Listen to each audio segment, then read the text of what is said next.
what I am, or at least what I like to call myself, as a strategic planner. You might not agree, but at least that's my intention. And I've had the good fortune to work in Australia and now in Canada. And what I want to do is to talk to you about Australia and perhaps finish up with a bit about Vancouver. The subject really of my paper here is what can we learn from past experiences of trying to elaborate future city options. And I have to say it took me a long time to figure that one out.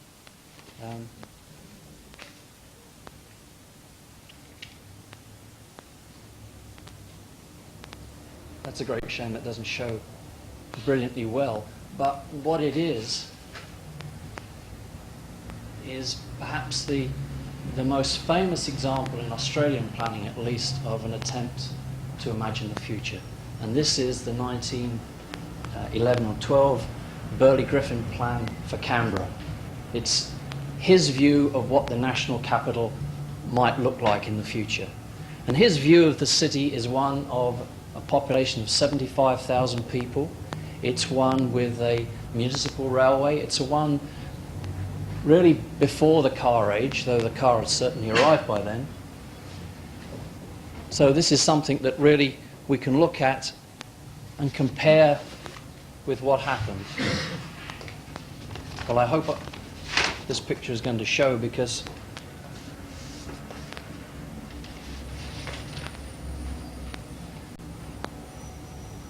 in spatial terms at least, or at least in this particular central part of Canada, you would see, to my eyes at least, a startling implementation of that plan in many respects. Get a little closer though, get closer to the realities of the city, not just its physical form. And we have in 1992, 80 years after the first design, a very different city altogether. A city now not of 75,000 people, but of over 250,000 people. A city not with a municipal railway, but a very car-oriented city. And Peter's already made some disparaging remarks today about Canberra. I won't add to those. Only to say that as a planner and as a strategic planner, I consider this to be, in many ways, a highly successful plan, and in many ways, a highly successful implementation of a plan, even though we could argue, we could discuss for a long time the way it hasn't turned out. Still, that's a long time ago. It's not my intent to go back to Burley Griffin. Indeed, what I want to do is to look at the more recent plans. And what I will attempt to do anyway, is to look at 3 Australian cities, Sydney, Canberra and Perth, from the first post-war attempts to think about planning.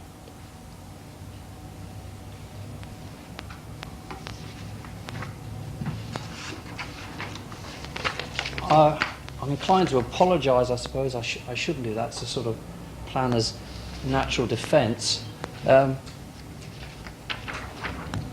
What I want to talk about is the work that I do. The reasons I picked Sydney, Canberra and Perth, these are the cities that I've worked in, where I can tell you something about what we do.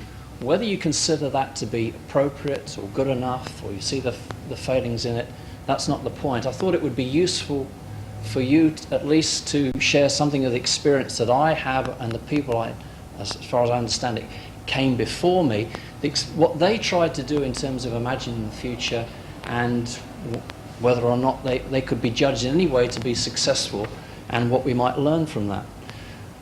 But I might say before we start about whether or not this is important. Well, to me, this certainly is important, and it's certainly important to the state governments that I've worked for in those 3 cities. What we're talking about in terms of a strategic planner working for government is we're talking about, in an Australian context, big money. We're talking about planning for growth. We're talking about planning for new development on the fringe almost overwhelmingly. And this little calculation comes from Perth in Western Australia, a city of 1.2 million, rapidly growing by 3%. It's grown by 3% almost since the beginning of the century, and is still predicted to grow at 3%. And what this says is that a state government spends something like $30,000 for each lot that it produces in suburban areas. And over the period of the plans that we've just produced, we're talking about something very close to $9,000 million. This is big money for state government. And my reason for showing that is to say that this is important, and perhaps I might go on at the end to say, given that it's so important in terms of the money that we spend and the people we affect, isn't it absolutely extraordinary that we spend so little time thinking about it?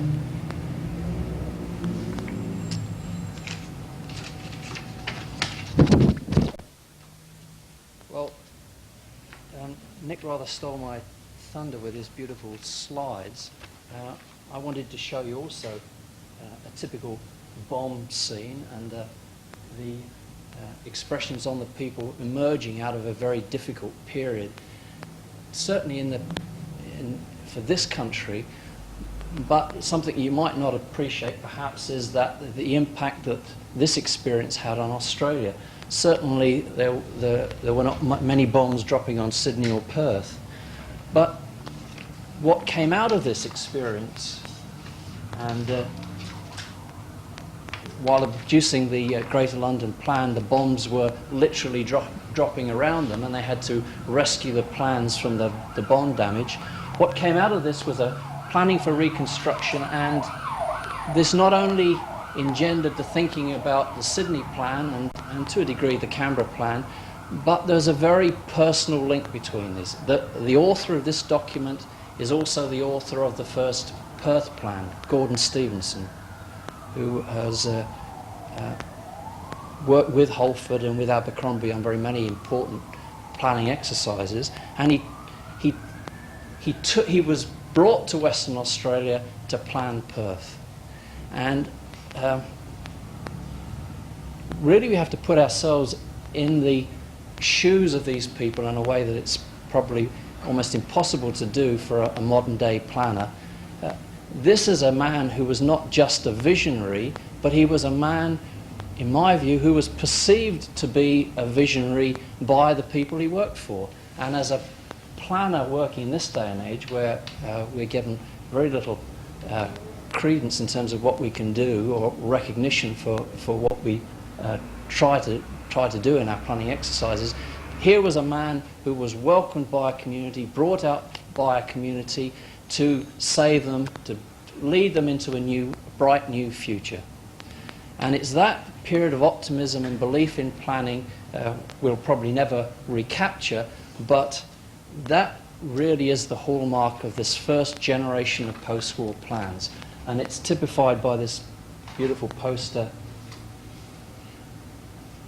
in Sydney, which really talks about building the new Sydney. This is the County of Cumberland plan. You can see in that picture, I hope, all the expectation for the bright new future. It's absolutely inconceivable that we could use something like this today, I would have thought. Planning simply doesn't have the recognition. The visions that we have for the future don't excite people anymore. This is of an age gone by. But nevertheless, in Australian terms, I think, a very powerful image of what was happening in the 40s and 50s in town planning. Well,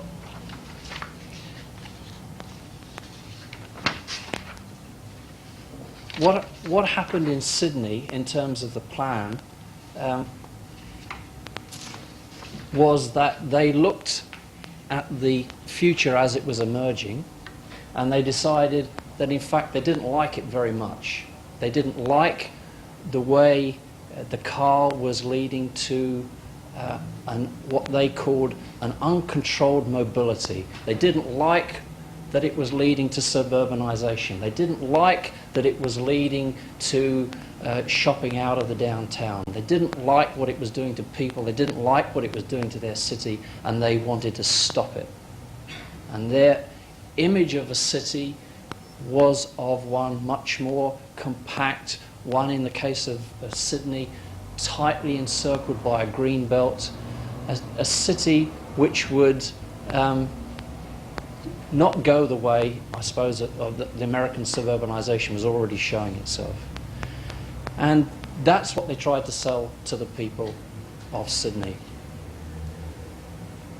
It was in the context of growth. In those days, they had a very different idea of growth, and Graham Davison yesterday told you something about this. That in actual fact, this was for a Sydney of 1.7 million people, and it was for a growth of 600,000. In actual fact, these were not planners' projections. These were national projections produced in Melbourne of all places. But what actually happened in Australia was not just the baby boom, but a tremendous immigration which simply changed the nature of Australian planning in terms of, instead of 600,000 people, we're now talking about growth over that same period of 1.5 million. So this plan was simply overwhelmed by growth, overwhelmed by suburbanisation. In Perth, where Stevenson arrived nearly 10 years, well, 1953, and produced his plan in 1955, Stevenson laid claim to actually be having the only population projections which are ever right, and in fact, just with a linear projection of 3% per year, his population projections for the 1980s and 1990s were absolutely accurate. And in anticipating this growth, he built or made a picture of Perth, a suburban Perth, which in that day and age was perceived in this way by the people of Perth as being something that you would need an aeroplane to reach the outer suburbs. How ironic, because in fact, though Stevenson was very good at predicting population, he was very poor at demographics. He didn't anticipate for a moment that households would change, and he completely underestimated, I should say, he completely underestimated the extent of growth of housing that would be needed to accommodate the new population of Perth. And he completely underestimated the impact or the growth of car ownership in Perth.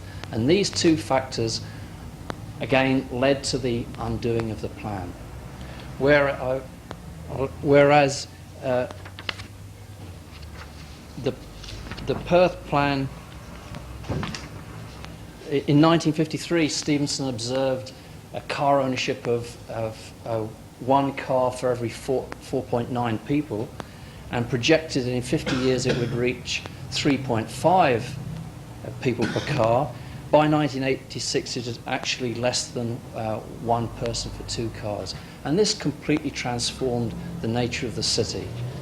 Together with the rate of growth of households, the city that he envisaged was no longer the city that was to be built. Well, what I'm trying to do is to draw parallels in each of these three plans, and I would just like to show in the 1960s, when this suburbanisation was becoming even more apparent, what we were faced with then was this kind of development. This is 1965 freestanding retail shopping mall. It wasn't the first in Sydney. There was one even as far back as 1957. But this, in fact, was the new age of suburbanisation that the County of Cumberland planners had fought against. And already by then they were seeing this new phenomenon that we've heard about today, which is offices. Offices in a way which had been completely unanticipated. This was actually taken at a period when before computerization, when Australia was anticipating a massive increase in manufacturing industry. It seems absolutely ludicrous in this day and age, but at the time of the plans of the 60s, the 1968 Sydney Region Outline Plan, the planners for Sydney and the planners for nationally for Australia are anticipating manufacturing growth to an extraordinary degree. But they're also experiencing the first growth in service industries, in offices, and it's interesting, that picture to me talks more about the sort of pre-computer age. I don't know if offices like this exist anymore, but this was very much a picture of that time. Well, those are something of the pressures that were going on at the time that the planners were recognising but perhaps underestimating. How did they respond in terms of their plans? Well, this was is actually the 1965 plan for Canberra, and I'm using Canberra because it's such an easy example to look at. But in actual fact, I'd say that this plan it's not one of the 1965 era. This is much more of the 1955 era. It's very close to the original revised Burley-Griffin plan of 1925, and it shows in many respects a compact city, not focused as much on the centre as, well, not focused on the centre in the way that a traditional city might be, but nevertheless very much a compact one in which there would be car ownership, yes, but one that anticipated growth at something like 250,000 in the distant future. This was, again, a plan for a period of growth, and that word keeps cropping up over and over again in Australian strategic planning. We have been, and I think still are, obsessed with this problem of growth. Well, by the late 60s, Gordon Stephenson, you remember the great visionary of the 50s and 40s, was wandering around the corridors in Canberra saying, well, this 250,000's okay, but where's the plan for 1 million? And what had happened was that in Canberra, having experienced virtually no growth between the early 1920s and the mid-1950s, it had grown to something like 40,000, with Menzies now supporting National Capital Development Commission, relocating offices from Melbourne. Suddenly the city took off. Suddenly it transformed itself from 40,000 to 90,000, and the old plans were suddenly seen to be completely out of step with the times. And so what do you do when you're out of the step of the times? Well, you call in the Americans, and specifically the American transport plans. And that's what most cities in Australia did. And what better example than the Canberra Y plan? And this is a plan for unlimited growth, indefinite growth that can be continually updated, continually enlarged to accommodate new suburbs, new roads for the car. Well, by 1984, planners were having doubts about this strategy. Growth was slowing down. People were starting to think about, well, how do we get employment on the fringes? How do people who don't have cars get to work when a lot of the employment isn't even in centres? And suddenly there's the beginnings of a crisis of confidence and a realisation that the plan has some deep flaws. I'm getting messages to move on, so I won't go through the details of that, other than to say we've moved through generations of plans, and it may well be that having reached this stage, which is really the last generation we've reached in plans across Australia, we're perhaps returning to our origins as planners. The presentation of a more sustainable Canberra, ideas about self-financing Canberra, ideas about low energy uses, all these things are now turning us away from this kind of plan towards a more compact view of the city. Whether or not that'll happen in Canberra, whether or not that is the model for Australian cities, I don't know, but at least this is something in the mindset of planners right now. And I think is important in as much that it suggests that the ideas that we have in the past often don't stand the test of time. Well, what can we learn from these experiences?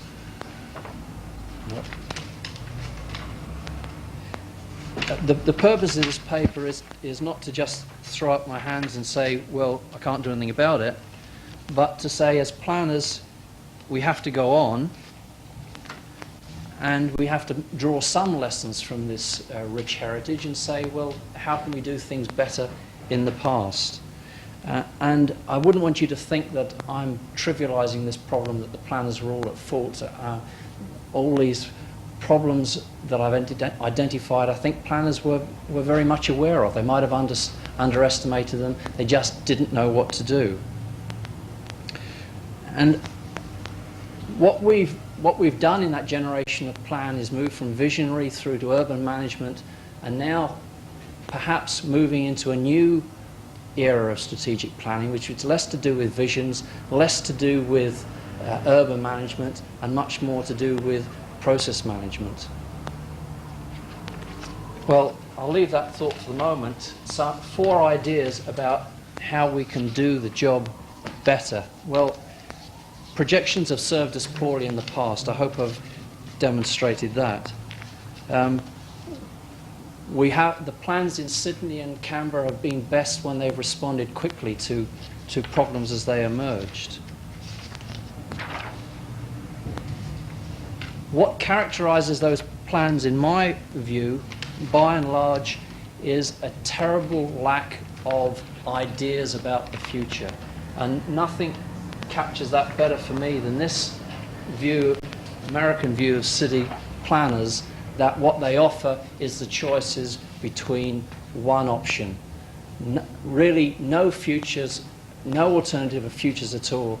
And I don't criticise the planning profession. This is what I've lived through.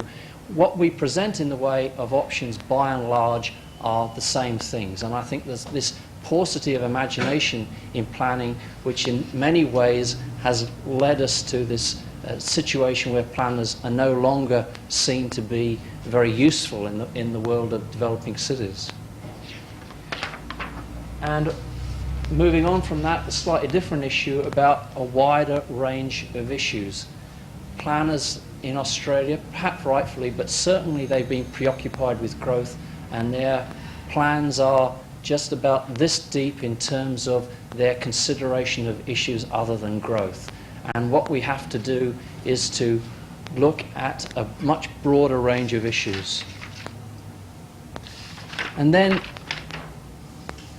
lastly, but this takes me on to the next stage, throughout this process there's been that I've described, certainly in my experience, there's been very little debate about the choices with the public. Whatever we've sold to the public, we've sold as, well, you'll like it because basically it's what you've had before and we know you like that and we don't want to change anything. In fact, when the Minister presented the plan for Perth and was asked, well, Perth's going to double, it's going to add 1 million people, how will it be different? Well, she said, and this is what we're told her to say, well, it won't be different. It'll be bigger, but it won't really be different. Well, all I can say is that's motivated by the idea that, for God's sake, let's get this out and approved, and we'll face the consequences later. But this really, I don't think this is a blind alley. It doesn't lead us anywhere. And just in conclusion, this is what I have to suggest. What I'm doing now is working for the City of Vancouver. I'm a strategic planner in the City of Vancouver. Vancouver has never in its history adopted a strategic plan. It's made a couple of plans, never had one adopted. Vancouver's a city of 500,000 people in a region of 1.7 million. It's a popular place for Canadians to live. It's growing very quickly. It has all the same problems of growth that are experienced in Australian cities. But unlike the Australian situation, this is municipal government at work. The provincial level of government is virtually moribund. And so we have a different set of imperatives, and those imperatives are about how can we get people to see the world as we do? How can we get people to understand the problems of conflict that we deal with every day? How can we get people to think in a more visionary way about the future? And out of that need for a new planning for Vancouver, quite different from the ones I think which have driven the cities in Australia that I've worked with, is a new view, or a program which I suggest presents a new view for using future options to help planning. And that is, what we're trying to do is to use future options. Future options, by that I mean thinking about the future. First of all, to get ideas from the public, not to present straw alternatives from which they can choose, as we like to say, the Club Med or the sort of leper colony.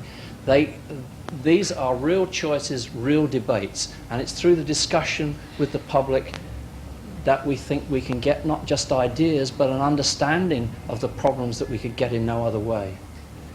And we want to use future options to be bold and to be imaginative. If anything comes through in the strategic plans in Australian cities, I think you'd have to say they are not bold and they're not imaginative.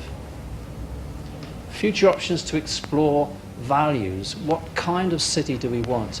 And Vancouver's great triumph, I think, in the 1970s was to have a plan, this is for the region of Vancouver, a plan called the Livable Region. Whereas Canberra had its Y plan and Perth had its corridor plan, Vancouver had the Livable Region plan. And this, in essence, is where we want to take planning in Vancouver today. We want to focus not on growth, though growth is very much an issue, but to focus on livable cities. And we want to explore livable cities by exploring the values that the people of Vancouver share today. And lastly, to conclude that, is to use the future options to build a view of the future of Vancouver that people can understand, can agree with, if they agree with that they can envisage and work towards in the future. And that, to my mind, is the greatest benefit that we have of looking at the future city. Thank you very much.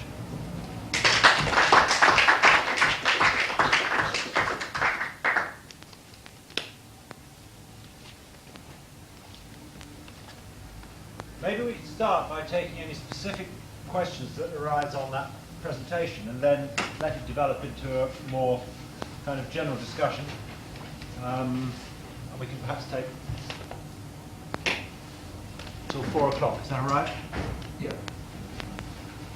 That's about a quarter now. Yeah. Somebody in the Right, middle. you've identified expanding car use as a major problem in Australian cities over the last 30 years, and obviously that's been true in cities around the world. Are there any novel solutions in Vancouver to car use? Well, not in the sense that the City of Vancouver said long ago, no freeways in the City of Vancouver. That's novel. Particularly for Canadian cities, that's novel, because that's not the pattern of Toronto or any of the Western cities. I think where Vancouver is right now is that they've got a good idea of what they don't want, but they haven't come to terms with how to achieve what they do want. So I don't think there's novel solutions in Vancouver yet. In fact, the ideas that people are interested in Vancouver are coming out of the Brisbane experience, the traffic calming, the Route 20 committee, which has been so influential in Australia and has even reached as far as Vancouver. The idea that you can reclaim the city from the car if you just don't believe all that the transport engineers tell you. And that's one of the things that I wanted to make out in the presentation, that by providing an arena for people like this with opposing views to come forward, you have an opportunity of exploring these options rather than as planners, as I've been guilty of in planning in Australia, you write off these ideas before they get anywhere because you perceive them almost inevitably as unacceptable or not achievable. How would you ever sell the idea of road pricing? It's just too difficult. It will come, but not just yet. the idea in Vancouver is to get somebody else to come forward with these crazy ideas and then explore them.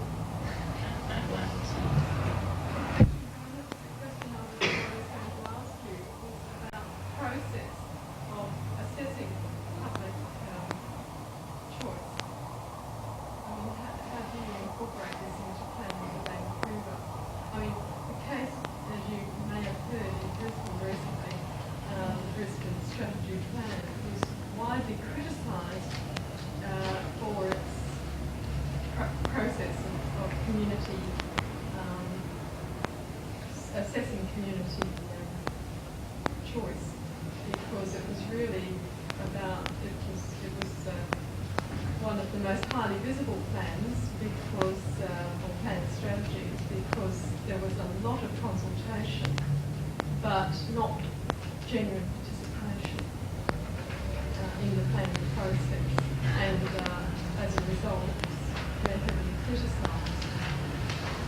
All I can say is what we're doing. Whether it will work, I don't know. But this is a draft. On Tuesday of this week, we launched the Vancouver City Plan. This is just an indication of it. But this is the only way I can answer your question is to show you something of the process that we're going through, which pretty well, it's not a very good diagram, but the idea is to focus on asking people, first of all, what they want, and then exploring those concepts and their implications. How through that process we lead to a vision of the future which is acceptable to 500,000 people, I don't really have the answer to that, other than this process is not a process of participation in which we say the planners have done the job, now what do you think about this idea and this idea? This process is one of starting with a program that works with the public from the beginning, so that we can say, what is it you want for Vancouver? And then getting the public through the various neighbourhood groups and interest groups, of which are tremendously strong in Vancouver, to deal with the consequences of their own proposals. And in this context, what we tried to do is to extract the planners and council from the middle of the sandwich, where we so often end up, and get people to address their own ideas. And one of the telling phrases that council have said to us in this program is what they would really like the people of Vancouver to do is to travel in their shoes for just a little while, so that they can see all the problems that councils have in making hard decisions which upset some communities at to the benefit of others. And that's what we're trying to do in the Vancouver plan, is to bring people together with their ideas that they can share with one another, so that the impossibilities, the impracticalities, the difficulties and the benefits can be shared in the process and not pushed down their throats by council. Whether this will work, whether we can manage this process, I don't know, but we will know soon. Do you try and ensure the representativeness of the public groups that you obtain in this way, or is that not a problem?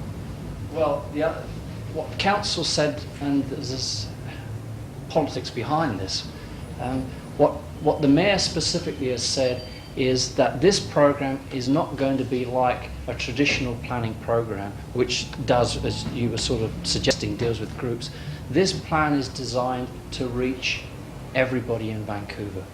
That's the idea, and we're spending $1.5 million to get to the people of Vancouver. We're not spending anything on transport studies, we're not doing anything on any planning studies. The money is going in its totality to providing information about the city, what's happening, for getting material out to people, for doing videos and cable TV, giving people a chance to have information about the city, providing an arena in which they can come together in groups or as individuals of their own making. Isn't this incredibly easily hijacked? Yes. By interest groups? What do you do about that problem? Well, the problem is that the process is already hijacked. so we've nothing to lose.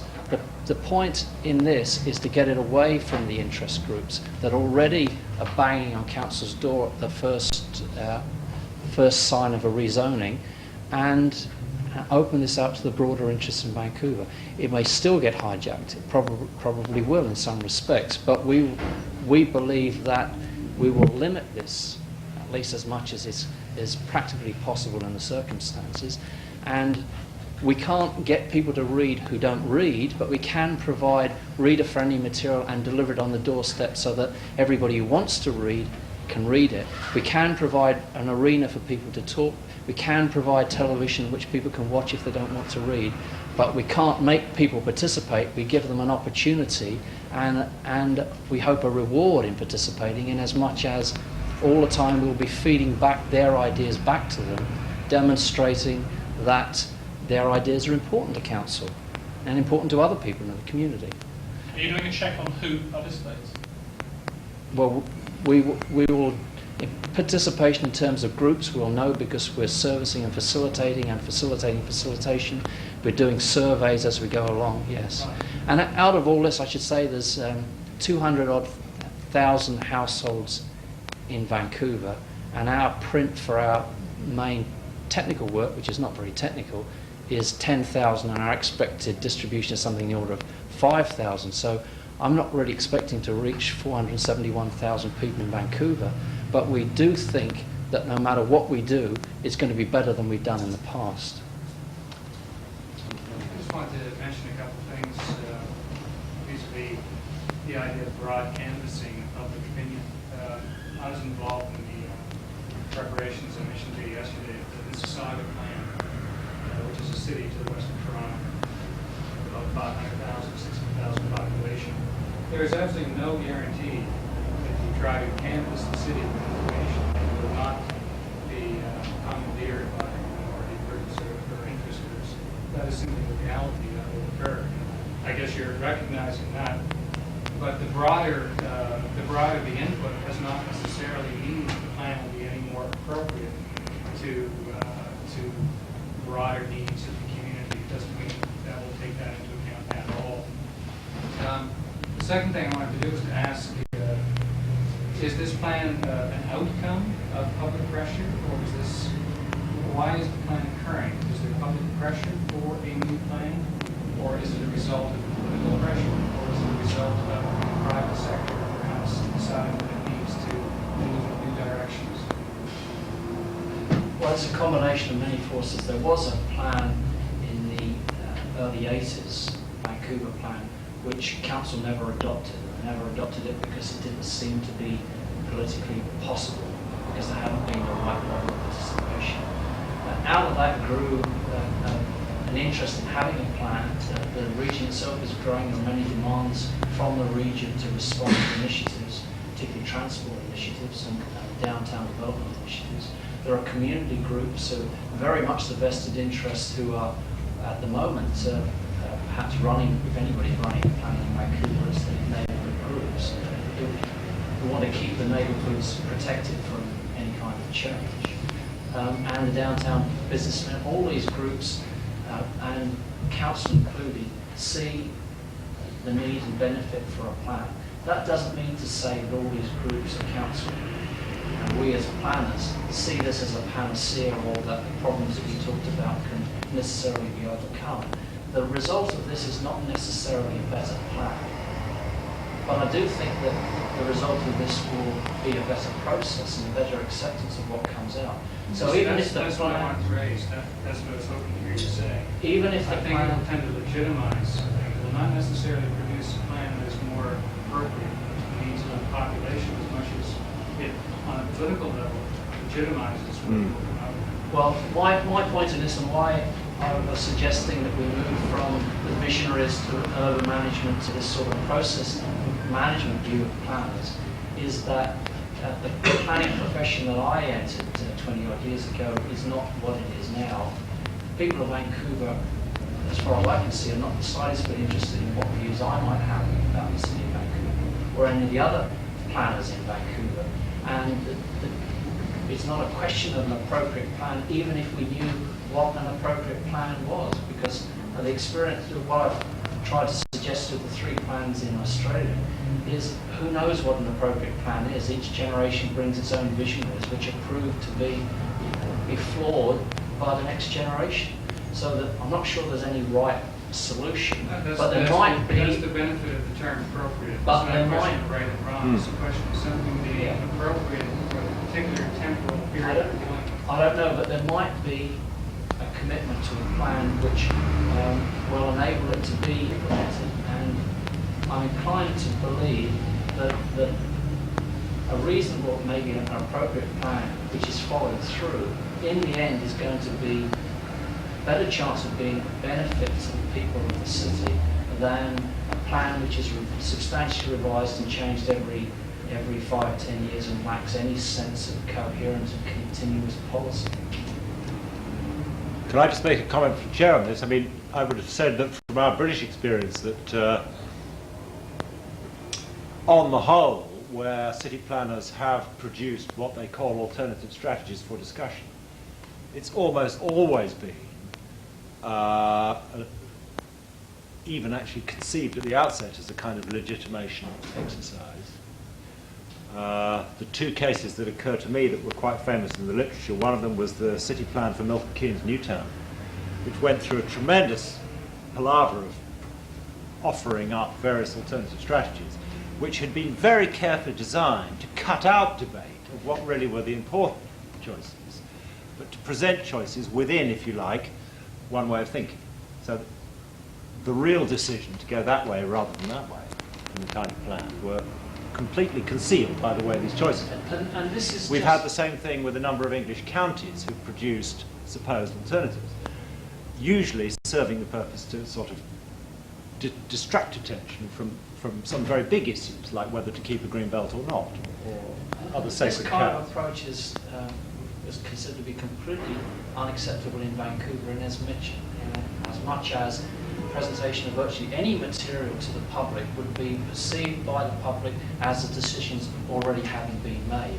And so the purpose of this program is for the public to begin at the beginning and not to be seen or even to be suspected of delivering some predetermined alternatives. And the other thing, The very reason that you're having a plan is for a reason. So there's already a rationale behind having this new Vancouver city plan. In other words, you're saying you don't want to go to the people, and you've already made up some decisions. You've made some decisions, and you're looking for further input into, say, decisions or into particular approaches.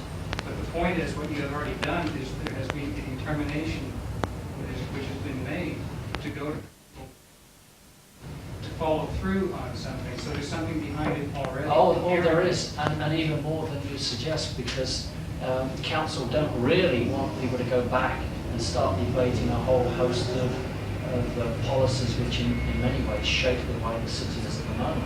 So then what's the point? The point is that it's so much more basic than what we've had before. But the one point I wanted to say that raising your earlier question, and I perhaps didn't make clear, is that this plan is not intended by request and insistence of council, is not supposed to be a traditional land use plan produced by the planners. This is supposed to be a plan for the whole city, encompassing those things that the city considers to be important. So back to the problem of the interest groups, planners face all the time the interest groups of the neighbourhoods and things like that, but they don't face the other interest groups. And this will be the first opportunity where all those people are in it together. Sorry, which other interest groups? For social services, for culture, for housing, all those different interest groups right across the city that where in the normal planning process engages in discussions with neighbourhood preservation groups. This is trying, and I think will be successful, to appeal to a much broader public. But at some point, somebody's going to exercise either editorial, I don't know what the word is, but they're going to begin to make decisions and cut what is being said and turn it into some sort of physical plan or some sort of plan, some sort of document. Yeah. Now, isn't what you're actually doing covering that power up? Isn't what you're doing saying this is something which is an open process, and it's all coming from you guys out there at grassroots level, all these various interest groups, and you're actually hiding the real power structure, which is still within the planning department, and still deciding what is valid information, what's not valid information, and what goes into the document. Seems to me that, Rather, look, could we take 2 or 3 quick points from just Dick in Pratt, the Bob test Catterall and project Tyler? is the point you, Brian, in Vancouver. It's not going to be whether the plan that's produced is different from anything that's been produced before, but whether the people are the same as they've been before. And if they're transformed in their attitudes, their availability to argument, and their engagement with the project, then you won. I mean, that's essentially the essence of what you're saying. seems to me. It is. I wish you every good luck. And the comment made here is exactly the comment that we started with. Will people believe this? How do we do this? And first the comments that came to us. What we've actually tried to do, and I don't pretend that this is 100% successful, maybe not successful at all.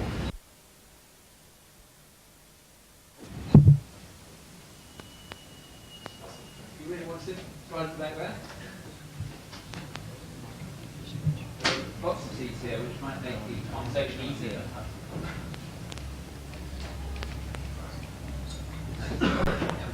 So our wind-up session is on world cities and world futures, and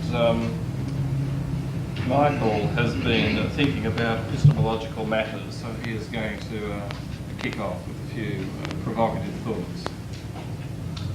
Well, I'm in some difficulties. Thanks, Chairman. I'm in some difficulties because I couldn't be here yesterday because I had to go and be an examiner somewhere, which is a slightly tedious but not missable thing. You can't refuse when you've been asked. So I missed yesterday, so I'm sorry. So I'm making some comments which is based really on reading the abstracts and listening to today. And the central thing which I find myself worrying about is somehow in the realm of things raised by Bob Catterall in his remarks. That is to say, for the academic community, because most of the people here, I guess, are in the field of research and teaching, what kind of a role are we playing, what kind of a role should we be playing, and what is the potential for intellectual work and academic work in this field of somehow helping the societies that we're in to in some sense get better cities. And it is clear from, I think, some of the things that have been said and written that the capacity to understand what is happening is really not adequately developed. It's extremely piecemeal.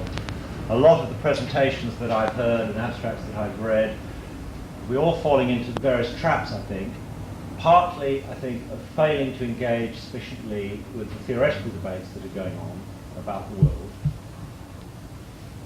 In some ways, it's a kind of a relief because an awful lot of very theoretical conferences and meetings that you go to dwell at length on bits of jargon about post-Fordism, which is often just a jumble of heterogeneous and miscellaneous ideas. So it's in a way quite a relief not to be having all that. On the other hand, I think that all these discussions would be greatly assisted if we had high on our agendas the problem of trying to understand the way, what kind of mechanisms served to regulate urban development in past periods, which some people today have touched on, how those have broken down, as they clearly have, and we've had a number of talks guessing at what Harvey was talking about yesterday and what Michael Ball was talking about today, and many other references that we've made, to the fact that state mechanisms of various kinds are in disarray. Forms of state role, forms of state intervention are in disarray. And markets and the market interaction of various kinds of capitals generate their own kinds of crises, their own kinds of overproduction, their own kinds of not meeting human needs or even meeting market needs. And it's into that mess that we are thrown, and it's that mess we have to try and sort out. There's a lot of good Latin American work, I think, provoked by the very particular position of Latin America in the world system. A lot of Latin Americans have done interesting work on this. I've been much impressed by the work of Saskia Sassen in New York, comparing London with Tokyo and New York, trying to disentangle from some quite close analysis what are the particular social and functional relationships of this global city business, which distinguish those three cities from others, and distinguish the global functions in those cities from other functions going on in those cities as well. And there's a lot of interesting work, I think, by geographers and others trying to make sense of the changing geography of the world and where cities and settlements of different sizes fit in that. I don't think it's hopeless, is what I mean, to try and make progress on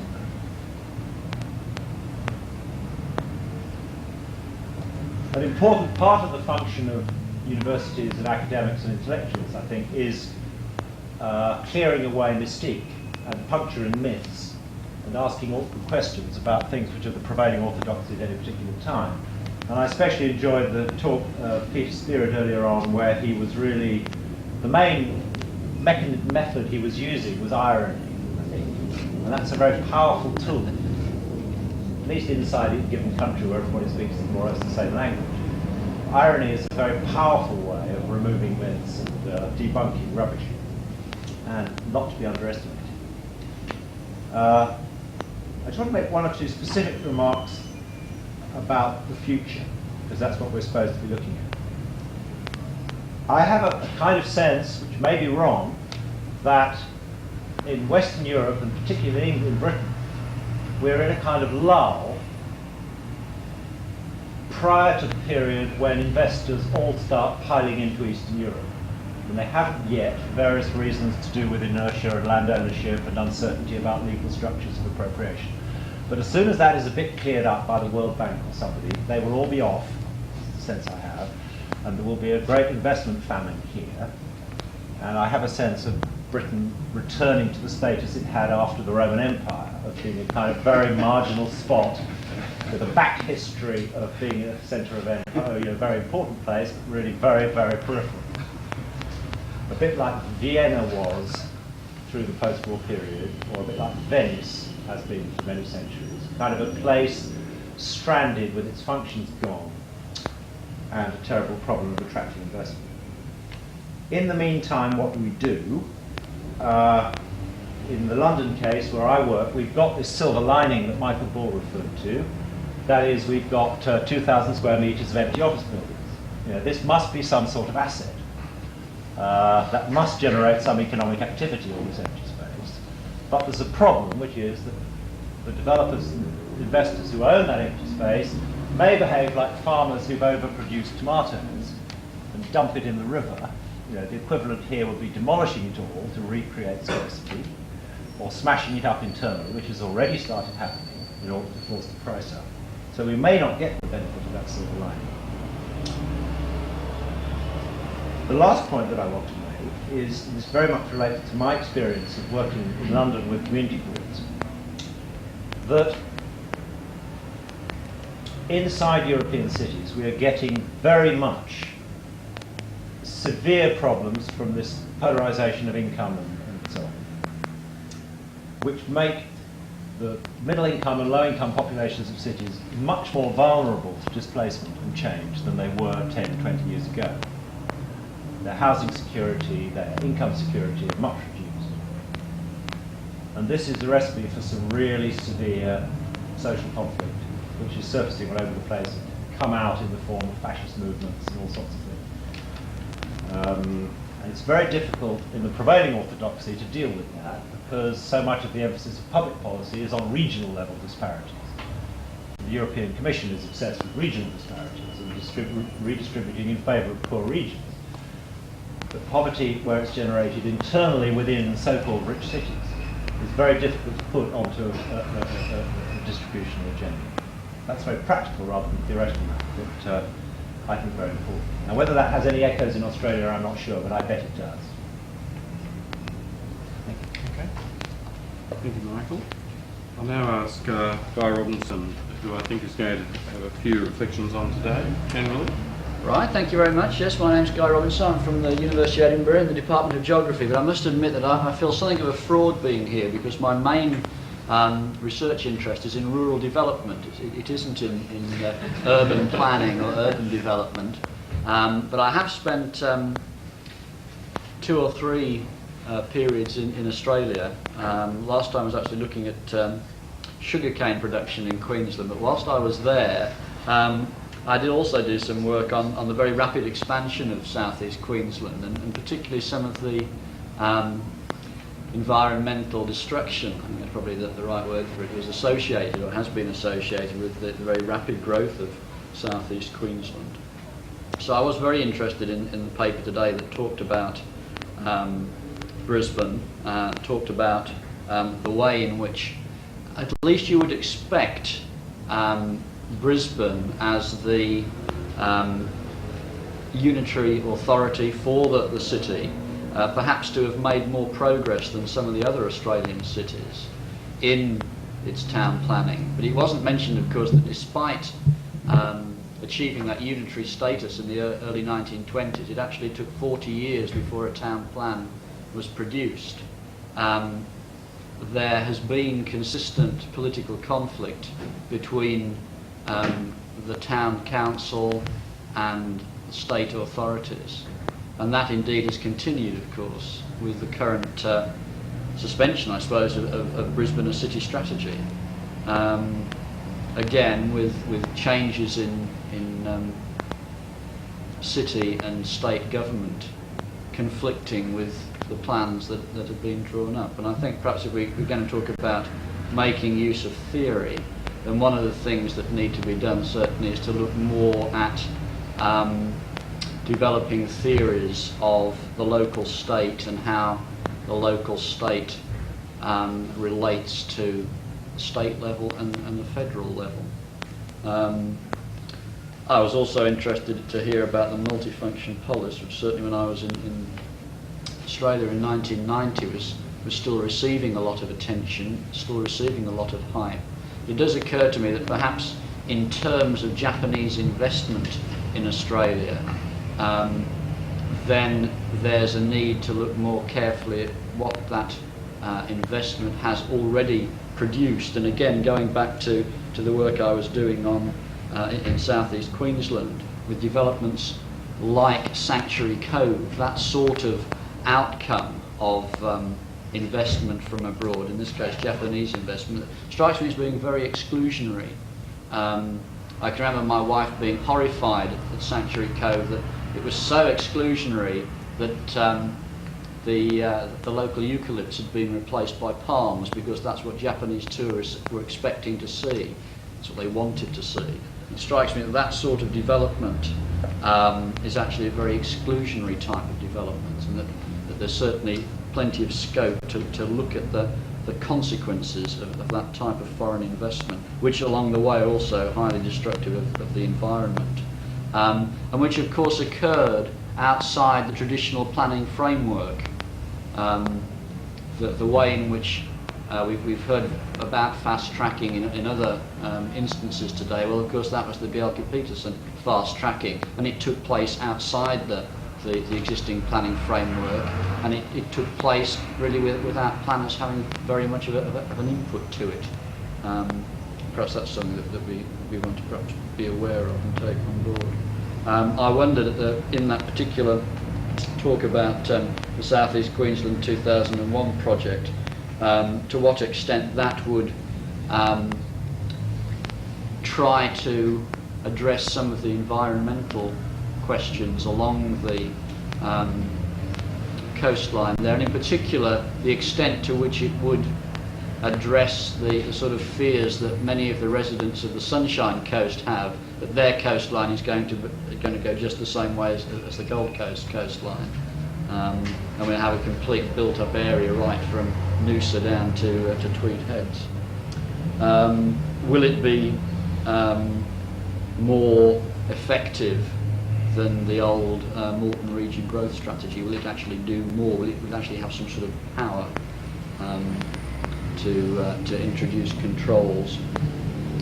I was also very interested in the paper from Paul dealing with Sheffield and Meadow Hall. I don't know Meadow Hall, but I do know Merry Hill, or as I as indeed all the men at Christmas time refer to it, of course, as Merry Hell, in the Black Country. I imagine that it's the same sort of scale as Meadow Hall, built in an enterprise zone. So even though I think the enterprise zone was intended to stimulate some sort of industrial recovery in the Black Country, the people who took advantage of it were certainly not people in the manufacturing sector. So you had a great many major retailers taking advantage of that enterprise zone and moving out of the towns around Merry Hill, so that places like Dudley and Stourbridge and Halesowen almost overnight lost their top tier of retailing.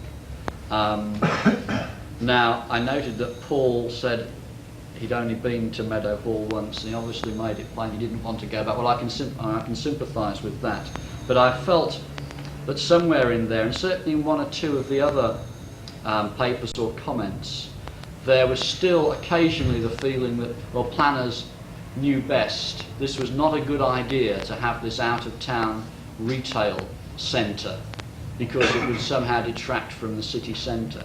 But of course, it is used. Consumers go to Merry Hill, consumers go to Meadow Hall in tremendous numbers. So it is providing something that consumers want. I might not want to go there to do my Christmas shopping, but certainly large numbers of people do go there. In fact, in some cases, not even to shop. They go there for entertainment, just to walk around or perhaps to make use of some of the entertainment facilities that are available. And I don't think that we should perhaps get beyond the idea always that, well, you know, this is not a good thing for people, we shouldn't let this happen. The same idea expressed for Sydney. Well, we must contain Sydney because suburbanisation is a bad thing. I think perhaps less of that sort of attitude. Probably undoubtedly is coming over the years, but it's still sort of lurking perhaps underneath some of the things that were said. The sharp intakes of breath every now and again when the free market was mentioned. Now, I know we've seen some remarkable examples perhaps of what might be regarded as the free market at its worst. But I would say the important question to ask was, certainly for Docklands, was why was the more sort of standard planning mechanism bypassed? Why have different governments felt it necessary to go around the planning process? Is it because the planning process is seen by government or other people as being far too restrictive, far too anti-development? Perhaps some sort of greater understanding of why that bypassing occurs might be a useful thing. And perhaps some of the suspicion that there seems to be from the planning profession about the free market and its operation perhaps could be, well, at least addressed. But two other points. One was, yes, no mention was made of the hydrocarbon tax. I don't regard that as being very surprising because I think still a lot of the discussions and papers have been what I would call sort of unidimensional. They're dealing with one sector, and that planning, I mean, all these are views coming from an outsider who's not involved in planning, but one of the views I would say is that planning tend to deal far too much with one sector and not enough in how change in one element of society or the economy can affect other things, and perhaps some thinking across a broader front is necessary. Also, if we're going to talk about future cities, then whose vision are we going to take? We've had plenty of examples of planners with a vision putting forward their plans in the past and then subsequently finding that perhaps they hadn't got everything right and being criticised. But nevertheless, I think it is actually very important to have a vision. Maybe a vision that does try to do more by way of embracing ideas from outside. And I did like the the very last paper, particularly the part about Vancouver, I found the questioning about that somewhat worrying, because I think it is very necessary to make as much effort as possible to take on board views from the community.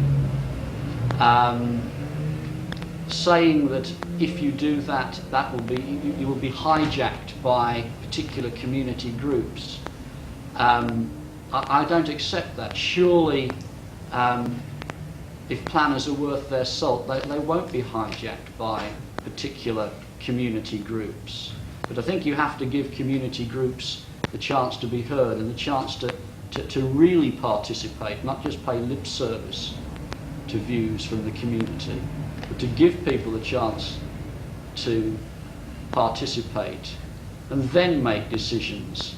And at least if you get criticised then, you can say, well, we did give you the chance to have your say.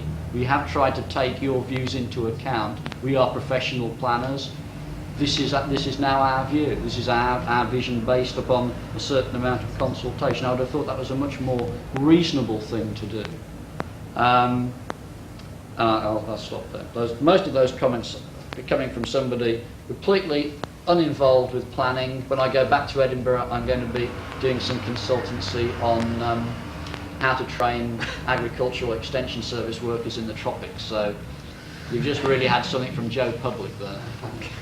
Sounds like a growth industry, the last Thanks, Guy. Well, I think at this point I might ask Jim Moldy, I think, is going to make a few comments on community and related issues. Well, in part my comments are stimulated by the heading we gave to this final session, which is meant to be a summary session, but also to raise some of those issues about world cities. And in part my comments are prompted by points that have been made recurrently throughout the conference, and relating back right to the start to some of the things that David Harvey and Graham Davison were saying. And the question really I want to raise is, what has happened to the idea of community?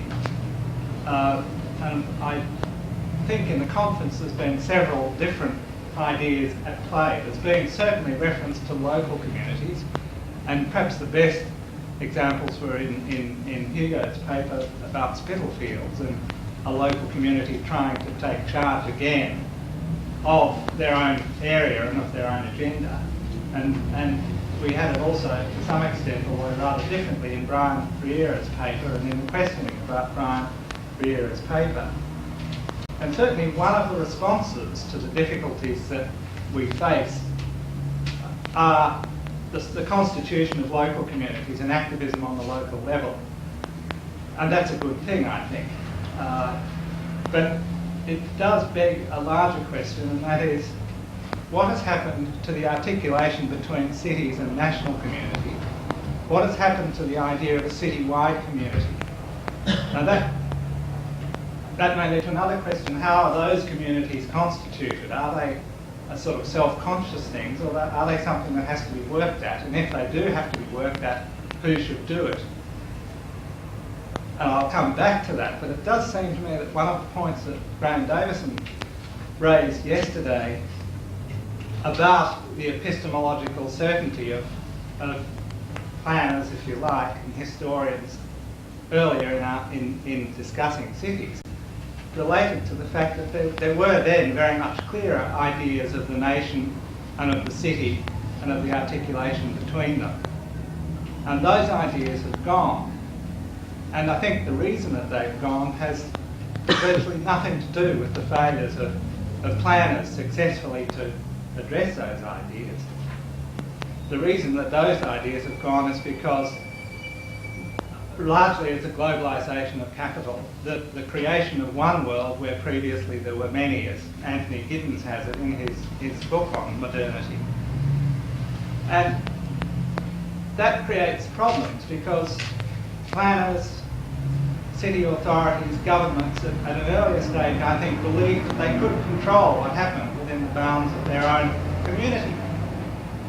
And the increasing inability of agencies of state and of the city to really control what's happening in their own circle is behind some of the extraordinary shifts we've seen, I think, over the last few years. It's my view that the whole orthodoxy of the free market, in a sense, emerging not just with Maggie Thatcher, emerging before Thatcher, emerging in Australia with Labor governments and not just Conservative governments, has been a response to the disillusionment of people with the agencies of the state because they were no longer seen to be able to control what was happening. The response is to say, it's not our fault. You should solve this through the market, to divest the agencies of the state of responsibility for the things that previously, in that era of more epistemological certainty, they felt were certainly within the ambit of their own work and their own professional capacity and vision. And what that did, as Hugo's paper showed, was it actually removed decisions from an area where they were in some sense open. There was a process of accountability. People knew how bureaucracies ran and so on. It removed them into another sphere where they weren't accountable unless you were a shareholder. They happened among meetings, behind closed doors and so on, in the boardrooms of the companies that were getting into developing things like documents and that sort of thing. Now that we know, and Hugo again showed us that this is the case, that the partnership between the state and the market didn't disappear for all the rhetoric. It couldn't disappear. The state couldn't withdraw. The fact that Docklands went ahead was as much to do with Thatcher's decision as it was of the interests of the financial groups that were involved. And it's certainly the case that no government can allow developments of that size ultimately to collapse, and so they will come in and do something to shore it up. But they won't be there involved in strategic plans, and they will always do it in terms of not any longer of the articulation between the nation and the city, or the local community and the city economy, but in terms of the world economy. And the idea of a citywide community will disappear. And my question is, how do we reconstitute that? How do we achieve again a collective vision? We can't do it through assuming that people will have an investment in the idea of the nation. The idea of the nation now, not only in Eastern Europe, but here in Britain and in Australia, the idea of the nation is highly contested ground. So somehow we have to achieve that in another way, and we have to, I think, work at a larger level than within small local communities like Spitalfields. Spitalfields, people got together and saw that they had common interests. The question for us as professionals in our various areas is how to encourage broader communities to see that they have a common interest. That when things like Docklands happen, it's not just that the failure of Docklands will be a blow to the companies involved. It has, as we know, increased the interest rates of everybody else who's got a bank account. It does impact on all of us. It's not something that you can say, well, if the market fails, the stockholders, the companies bear the brunt. I could go on and on, but clearly those things are impacting on us all, and somehow we have to achieve this collective vision, this wider vision, by working out ways of mobilising, as David Harvey said, mobilising around some sense of the collective interests of the people that live together in a particular geopolitical entity. Well, I could go on, but my question is, what has happened to community, and how do we find community again? Thanks. Thanks, Jim. Obviously, we'll have to have a resolution later on over drinks for the people that seize the GLC former headquarters before it's turned into a hotel, which is, I think, what somebody told me was going to happen yesterday. Our last panellist is Brian shortly from Plymouth, and I think Brian's talking about urban policy and related things. Yes. Given that this conference is entitled Cities in the Future, looking back on it at the end of the 2 days, I think the most lasting, striking impression I have is how skillfully, but how delightfully, we have in part avoided the agenda of Cities in the Future. We have been, I think, really very good at looking back at past conceptions of what future cities might be like, and we spent some time, and I confess I greatly enjoyed it, looking at post-war plans for London, at the Burley Griffin work on Canberra, the early plans for Sydney, the paper yesterday on Melbourne. And I think we perhaps enjoyed that and savoured it because it's safer and easier to look at past conceptions of what the future might be like. And with the benefit of hindsight, we can all feel very clever as we say, well, yes, of course, that didn't work out the way it might have been originally intended. Of course, predicting the future and talking about future cities from here is a risky, chancy business, and we're likely to get it wrong. But nonetheless, I do feel as we wind up that we ought to try to address centrally what are going to be the main factors shaping the future of the Western city. And it seems to me very briefly that these are going to fall under 4 headings, not all of which I think have been really addressed very, very centrally. The first is economic change, and whether we like it or not, there is a self-evident relationship, and a very powerful one, between economic and urban development. And without wishing to engage in some naive economic determinism, what happens to global, national, regional and urban economies is absolutely vital in shaping people's life chances in the cities of the future. So questions like which sectors of the economy are likely to grow or contract, which places are likely therefore to experience economic opportunities or economic decline, how cities are going to earn their livings in the future, where are the new jobs coming from to replace the old, are I think central, and yet we really haven't touched on them very strongly, for very good reasons. Predicting the economy is an awful business, as has been shown by the repeated inaccuracy of Treasury predictions and forecasts, most self-evidently just in the last few weeks here in the UK. So I can well understand why we've dodged the issue, but the fact is that we do have to think about the economic context and economic change and the way that that is going to fashion cities.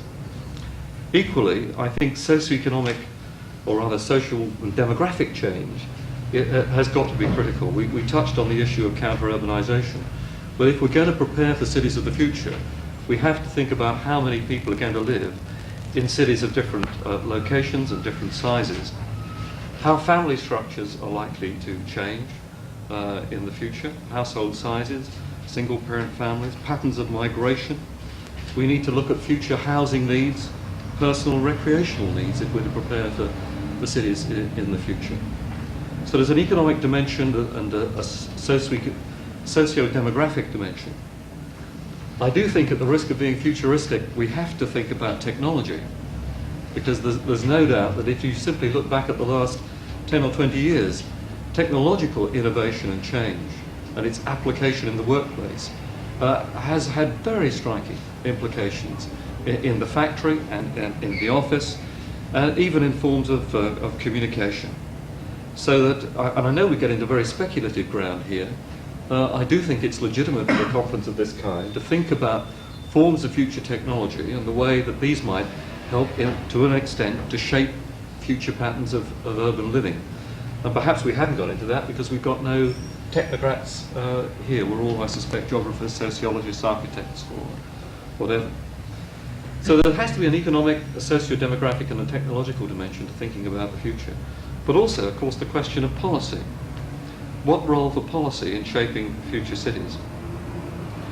And it's clear, of course, that we're not going to return to the bold, proactive, visionary utopian plans that we've discussed so much here, which were particularly in evidence in the 1940s. And it's interesting that of all the planners, it's Sir Patrick Abercrombie, who must have turned up his toes, 30 or 40 years ago, who we've spoken about most, rather than about contemporary or modern planners. But there has to be a role for planning, albeit not on the visionary utopian scale, perhaps that characterised in particular the post-war period. But I do think, having said that, that we do possibly stand at a turning point for planning in urban policy, and that planning is likely to be more influential in the next decade than it has been in the last, for some fairly self-evident reasons. One of which is that we can all now see very clearly the social outcomes of a decade of what we can still refer to as Thatcherism and laissez-faire economics. Problems of social justice, of homelessness, of social inequalities and so on are now much more evident, and we can see the social costs of doing without or relegating planning to a very marginal position in the national agenda. Secondly, I think planning is likely to be more prominent because we can see that markets do not work terribly well. Property markets in particular do not work terribly well without the stabilising influence of some urban policy framework within which the markets can do their business. We've heard about oversupply, possibly in retail shopping malls. We've heard about oversupply, particularly in the office sector. And it may be that one of the lessons we learn from the boom and bust way in which the property markets work is that there is a role, a stabilising role, for urban policy as a framework to control and moderate the market. I do think that planning is likely to have a more prominent future than it has an immediate past, because we are in a global economy, a European and a global economy. Economic competition between urban centres, between places, is very much more intense now than it was 10, 20, 30 years ago. And places are going to need to be competitive. And if they're going to be successful in that competition, they're going to have a good quality of infrastructure and a high quality of environment and some pretty shrewd marketing. And those are all areas in which I think there is a legitimate role for planning and urban policy. And fourthly, and almost finally, I think that we're likely to see an increased role for planning because of the increasing importance of the green agenda. That's an agenda which, again, we've hardly touched on in this conference, but there is one scenario for the future at least has it that environmental and resource-based issues are really going to be profoundly significant on a global, national and local basis in the future, and that planning may well have a role in helping us to produce sustainable cities, a concept that we've hardly touched upon, but may well be very important for the future. So for all those kinds of reasons, I suspect that there is going to be an enhanced role for urban policy in the next 10 or 20 years. But having said that, I'm certainly not sure, before coming to this conference or now, precisely what that role will be, or still more, should be.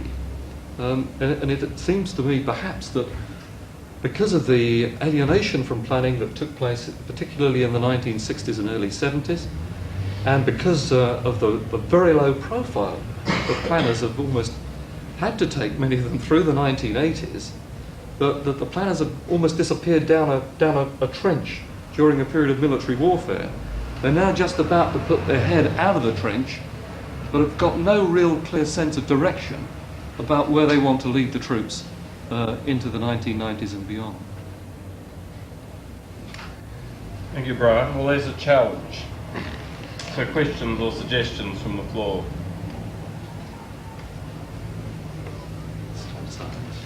Just make one comment. You mentioned that you believe that there's going to be an enhanced role for planning in the future. Well, it's possible. Or you believe there may be. If we look at history, and we look at why planning occurred in the first place, part of the rationale was to combat problems at that time, urban problems and likewise. I don't know if we're at the same critical juncture that we were in, say, the late 19th century, but perhaps for a period of time, there may be an enhanced role, maybe for 5 years, maybe for 1 or 2 administrations. I don't know if I would agree with you that it has an enhanced role for the future as much as perhaps as the pendulum swings for the next short while. Yeah. When I say planning for the future, I'm thinking of through the 1990s, and you're right, there may be a pendulum ingredient in this, but that as a result of the 1980s, we are now much more conscious. There is a wider recognition of the benefits of planning. And that may sustain us for 5 or 10 years. Yes, my cynical attitude being that we will quickly forget when the economy turns around the benefits, perhaps benefits of the plan. But what about Michael's point that things look bad for London? Yeah, well, For instance, I mean, if you get situations where cities are obviously on the slide, and this may happen in some Asian cities too, with the restructuring of Asian economies, aren't you then? Isn't there then more incentive? there may be more incentive, but I think that has to be taken into a broader context again. Cities live and cities die. And perhaps that's a natural course for certain cities as well as it has been for certain countries. You can try to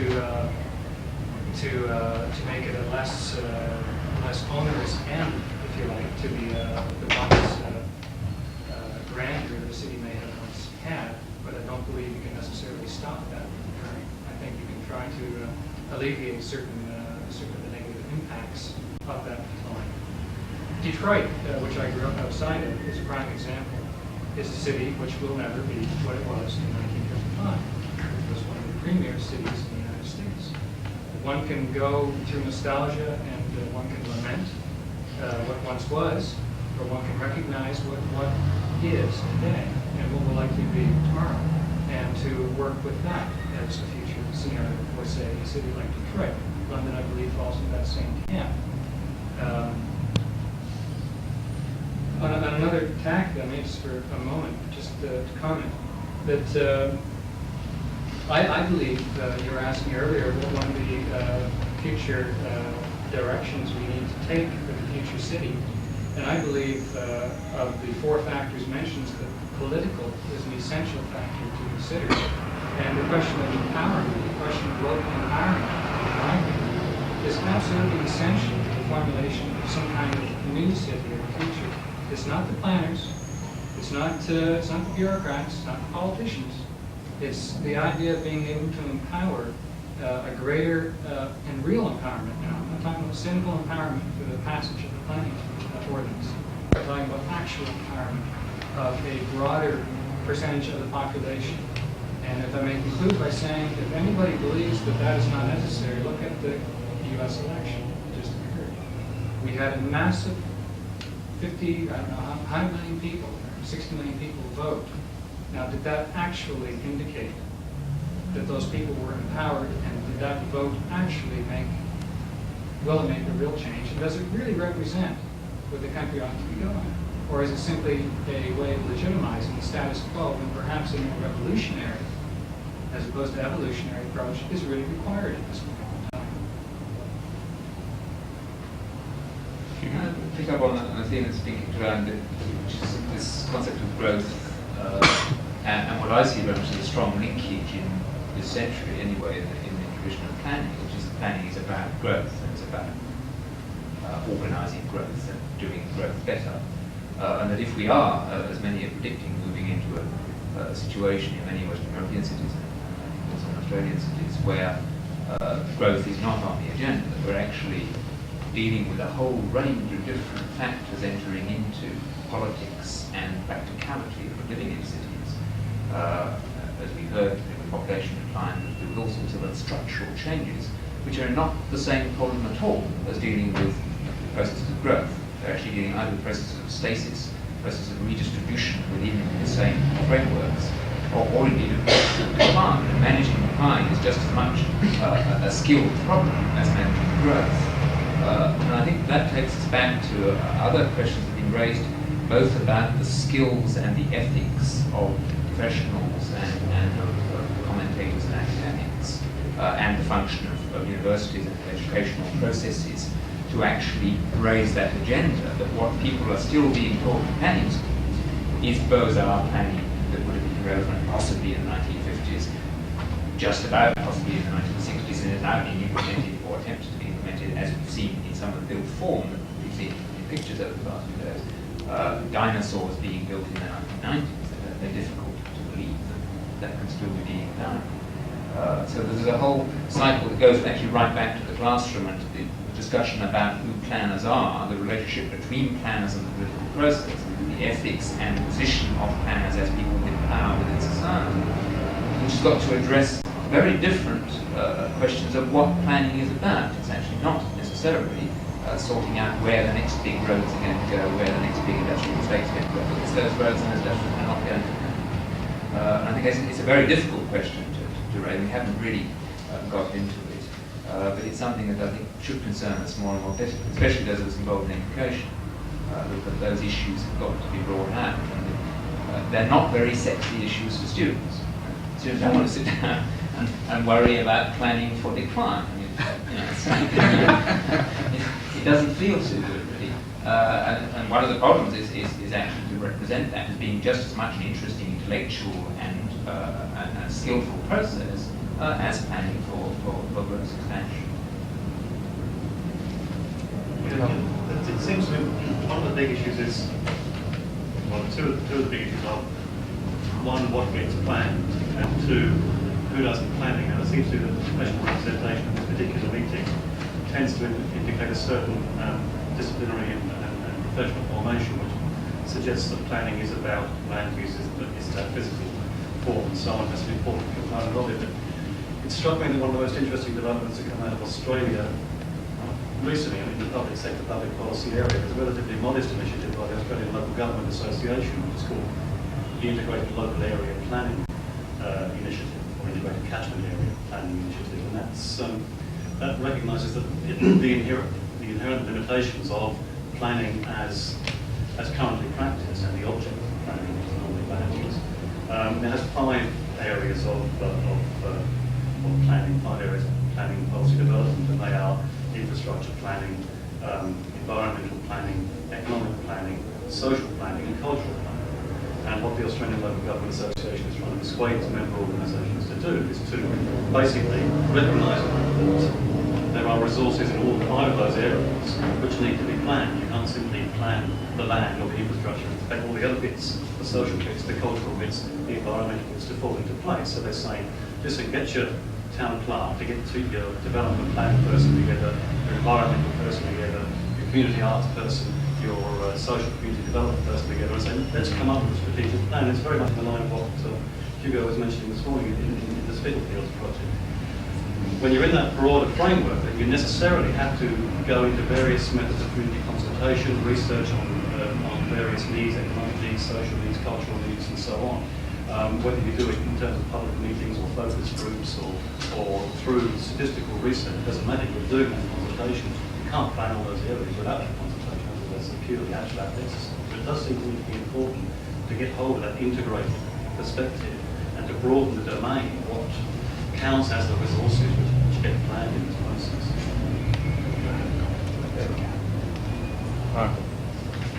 Now, can I add a comment on this next question of community and stuff? I mean, I share the sentiment that's being, I think, expressed by some people that these questions of planning are far too important to be left to planners. And I think they really are. Especially because an awful lot of bureaucrats in the public service, including planners, do tend to have this very top-down, rather condescending perspective. And indeed, even within the seminars, there's been a lot of phraseology like, we must find ways to give people a chance to do this, that, and the other. It's a very top-down perspective.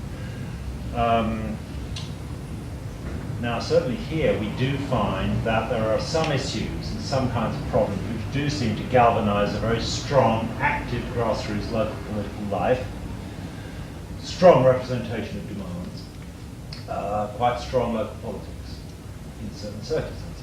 But as I think you were saying, it can be very, very micro-local. And what we don't have is a good mechanism that, there don't seem to be mechanisms yet which allow those things to engage at larger kind of metropolitan levels or to make any connection with any kind of national levels.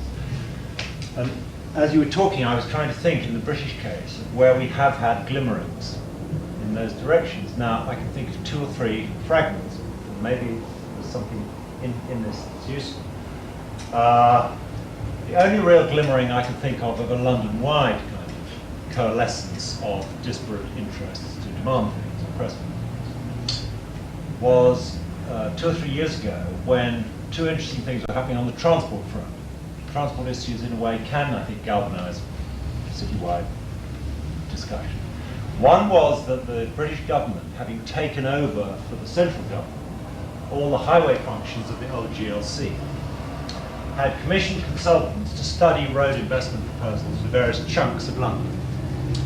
And these proposals were just being published. And they were all proposals for pretty major highway building and reconstruction in various parts of London.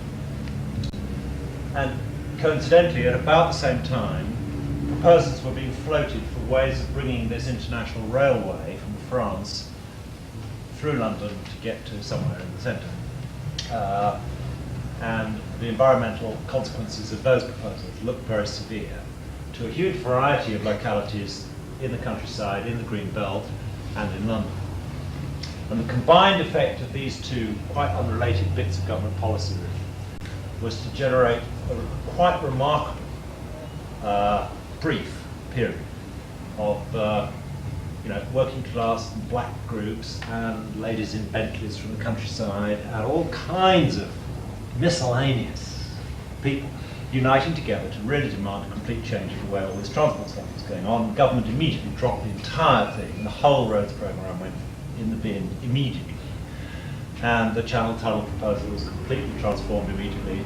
It's got to be completely in a tunnel to avoid any of these environmental problems. And it's just rail. That was just a rail. Yes, and it's just, was it always a rail tunnel, or was that part of it, that the road component was? No, there never was going to be a road road under the channel. Mm-hmm. This was an issue about what you do on the surface inland. So there was a certain kind of coalescence at a metropolitan level, which in a way I think drew a bit on the old campaign to defend the GLC in '85, which was quite a strong campaign.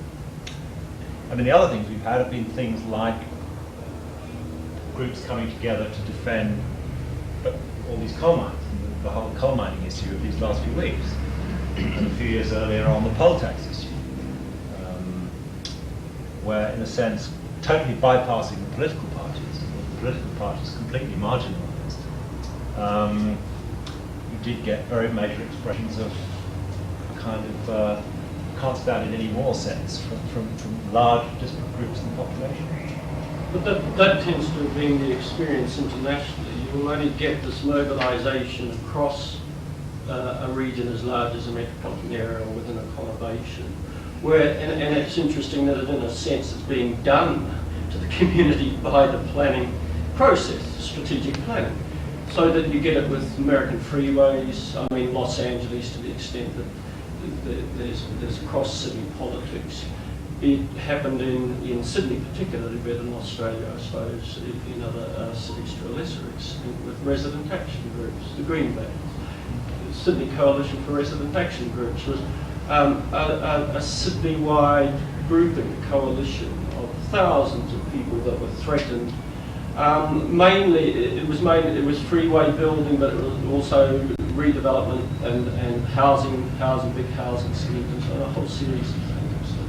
Galvanised people across the community, and I think you could look to other illustrations where, and it's, with the exception of these very rare communities such as Spitalfield, I think it's either property based, and so it's single issue and short term, and then the grouping that comes together. And I mean Graham's experience in Collins Street, I suppose, on a heritage issue based, Graham may have different experience, but I suspect again, once those things were resolved, that group of people that came together and those energies in a sense have been dissipated with the success or loss of those struggles. Well, one of the participants became the planning minister subsequently.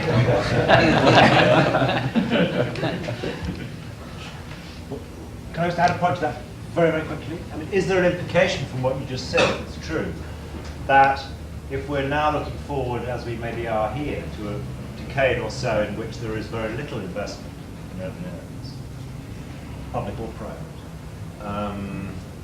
that is to say that threats will go away, but also we should expect the level of citizen activity to die, in fact, because it only is generated by threats. well, people have suggested green issues, for example, and with the strategic planning process in Australia, there are a series of reviews of metropolitan strategy in the late 80s for most states. And certainly that was one of the issues which, through the public participation consultation process, was something that was one of the more dynamic issues around which the politics were played. So, I mean, I think we share that in common. Anna? I'd just like to throw in one of what I see as the complicating factors in London at the moment around sort of participation on sort of planning type issues in any kind of macro way. And that's just about the simple defence of services that are being closed down by local authorities as a result of local government cuts. And I think that's really very significant because in my experience in housing, where we're trying to sort of set up new forms of participation, if people are actually worried about, I just listed some of the potential closures in one ward in Camden. Closure of 2 nurseries, 1 playgroup, school dinner service, possible amalgamation of 2 schools, 2 community centres, 1 law centre, 1 housing aid centre and 1 library. The amount of sort of energy that has to go into trying to save or to look at alternative arrangements to even protect half of those services is incredibly exhausting. And I think that that's part of the background in which we're working, which makes it very hard when people have either not got a job or are struggling to get a job or are just very depressed about the overall future. That's another part of the environment. Then if they're also trying to see how on earth some of the services that make living in London bearable, if not good, how those are going to be maintained or how alternatives are being found. The idea of actually envisaging a better, more creative or exciting kind of city seems incredibly utopian. And I think it's probably important from my perspective as someone sort of working in a community for a long period of time, just to feed that into what we're discussing, perhaps to ground it a little bit in terms of the reality that's experienced by someone living in Kilburn. And I'm sort of in a privileged position in that I have a job, but from the position of someone without a job, with all of those services going, and with a lot of energy needing to go into just surviving, it isn't surprising to me that at the moment there isn't all of that much energy around to sort of work on a more macro level. And I think that's a very, very sad kind of dangerous position that we're in. But I'd be interested in ideas that people have got about how to get out of that, given the position that we actually really are in. Yeah, I think that's true, that there is kind of sheer exhaustion of community activists, and that doesn't mean to say that things don't suddenly explode on a citywide basis. I mean, I never expected in Birmingham an enormous explosion of interest in the citywide plan that was put through. And I'll explain briefly what happened, because that came from a most unexpected quarter, really. Central government just required the planning mechanism to become more cohesive and deliver the goods quicker to the private sector. So it set a law to establish unitary development plans which would supersede all other kinds of urban plans. And this unitary development plan process has been going through the country at the moment, through the provincial cities. It is, obviously it's top-down planning. And I'd like to, to perhaps disagree slightly with Mike about, is it top-down planning or bottom-up planning? I mean, there are plans which put you to sleep and plans which wake you up. And the UDP was a plan which was top-down. My God, it woke everybody up. And it involved large numbers of groups and individuals putting in planning objections. The inspector's assistant having to schedule the public local inquiry for 4.5 months and to sit through sessions hearing not only the property industry demanding that they could build higher blocks in the middle of Birmingham, but also everybody who wanted a medieval hedgerow preserve. There was one nice afternoon I spent listening to that, and completely ripping up the strategic highway network, which is what I was personally involved in advocating on behalf of a group and meeting up with other groups. I mean, all of this suddenly came out, and people I hadn't seen for years, you know, were all there, you know, and just it was a wonderful sort of 4 or 5 months of activity, and all shut down afterwards, waiting for the public inspector to make his report, which he's doing at the moment. So, but I mean, there are those kind of things that happen. Another different kind of experience that's going on is happening at the moment is the City Council decided that they don't have very many great ideas about what to do about the environment. So opening up one of their subcommittees, environmental protection subcommittees, to all the groups and inviting them to go along. And it's a bit of, you know, it felt a bit like the GLC rerun in terms of opening up the statutory decision-making body to local groups. But, you know, we was there last Tuesday night, and there were about 450 people crowding into the council chamber demanding this, that and the other, and no sign of resistance on the part of either bureaucrats or the members, politicians and so on, that they were frightened of it, because you know, it's not a very clear agenda at the moment. There is a genuine, at least appearance, that, you know, that any agenda can be written at the moment. But, you know, so I think that, go back to what Harvey was saying right at the beginning, you know, there is class struggle emerges in the most unexpected ways, and, you know, it won't go away, and it pops up, and I think, you know, we have to be fairly pragmatic in terms of grabbing the opportunities where they are and follow them, pursuing them in that way. I mean, it's been quite a good few weeks, actually.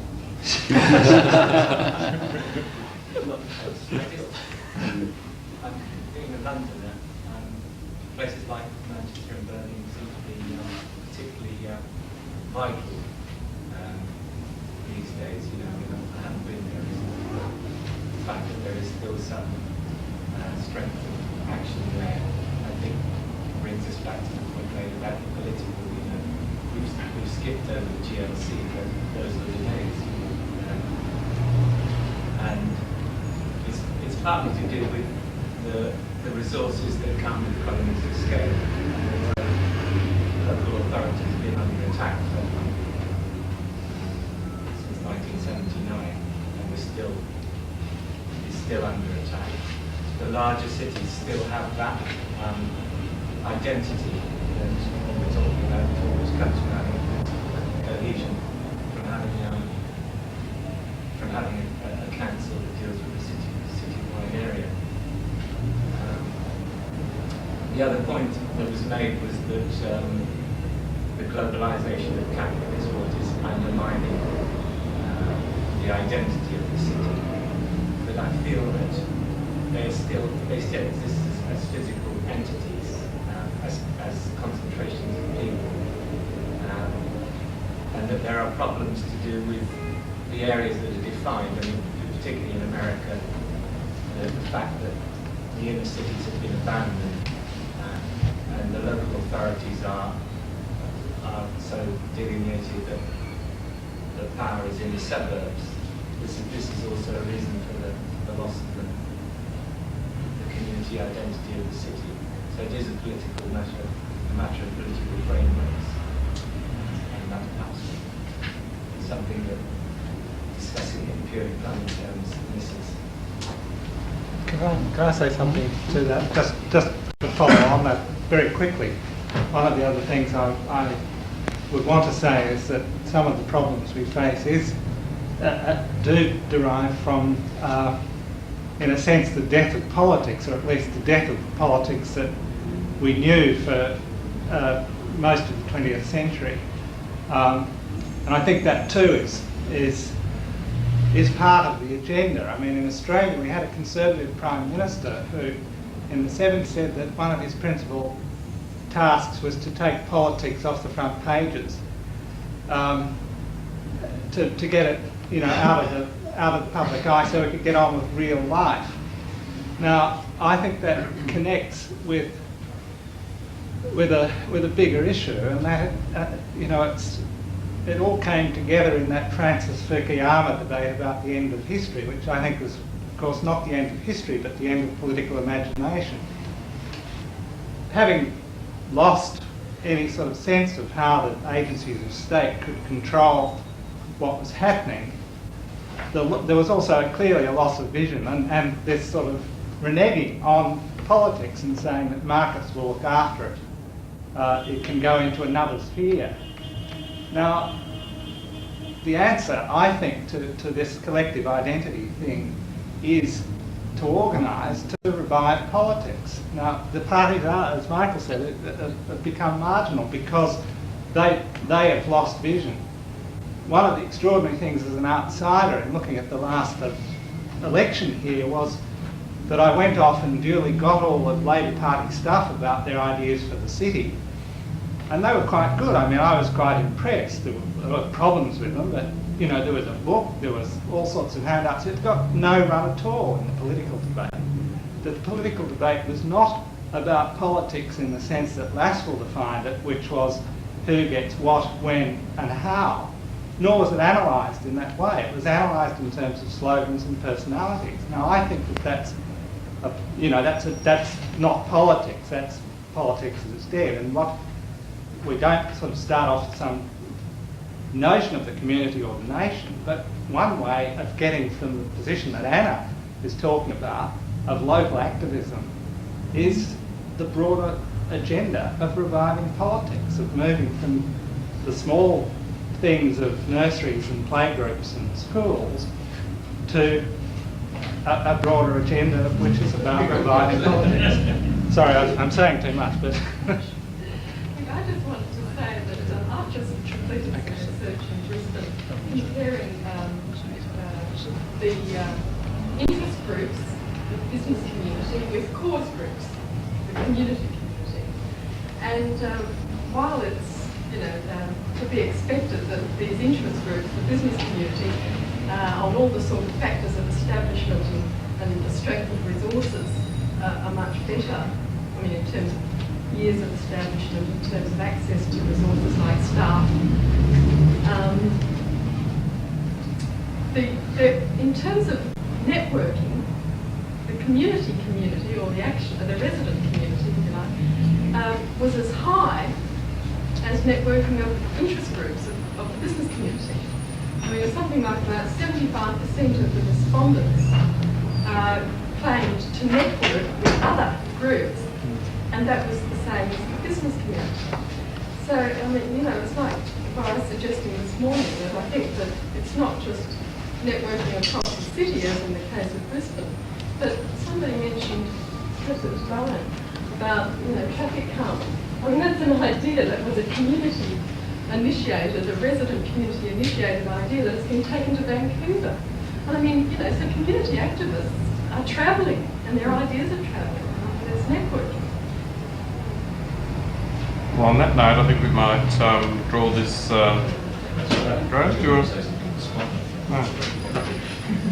Any other comments before we? I think we might draw this to a close. There is alcoholic reward for having stayed for the last session. I'd like you to thank our panellists, if you wouldn't mind.